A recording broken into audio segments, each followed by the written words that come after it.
All right, everybody. I'm back home after a very successful trip. Very successful. Just go ahead and get right back to it. So, after the incident that I talked about last time, my confidence, as I said, is growing for me. Now I'm starting to not be so self-conscious and not so, down on myself. I'm starting to actually believe in myself, and I believe that I can take care of myself. This is important because in prison, not everybody wants to see you succeed. Not everybody wants to see you do well. I know everybody has a perception that hasn't been there about, the type of people that are in there. And I can tell you that there's all kinds in there. There are people in there who do want to see you do well. You get a lot of old timers who, whatever their circumstances might be, and I could break down so many that I won't do it.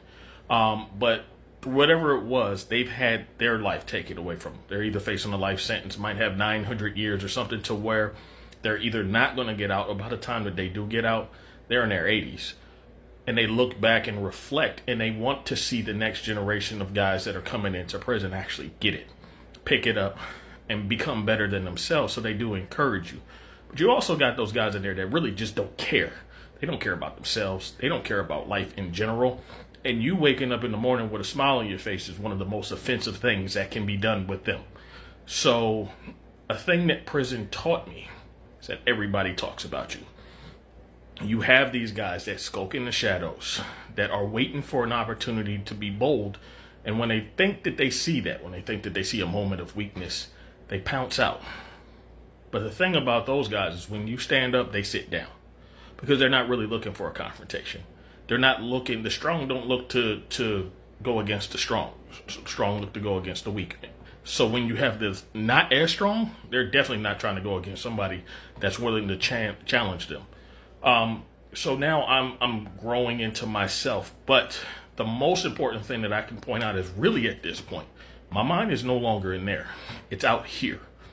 I'm thinking about what it's going to be like if and when I get released.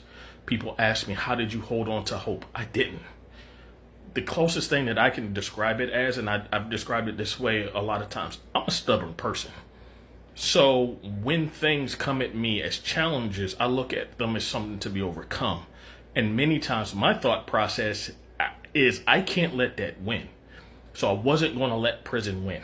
I wasn't going to let these negative assholes who wanted to drag me down into this pool of nothingness that they wallow in all day drag me down there.